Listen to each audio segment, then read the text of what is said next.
उत्तर प्रदेश में 2 ख्वातीन ने वकला की मौजूदगी में शादी की। उन्होंने कहा कि उन्हें मर्द पसंद नहीं और 3 माह से एक दूसरे के साथ हैं। बदियू की अदालत के करीब वाक़े मंदिर में रस्में अदा करके शादी की गई। दोनों ख्वातीन ने अपनी पसंद और मर्जी से ये फैसला किया है।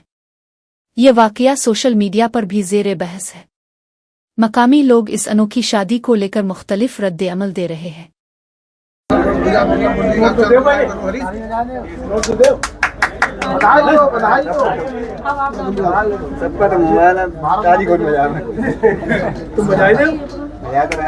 दो लोग खड़े हो जाइए, अब इधर मुंह करके खड़े हो जाइए, इधर मुंह करिए दोनों लोग।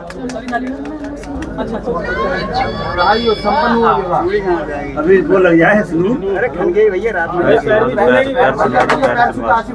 पैर छू के आशीर्वाद।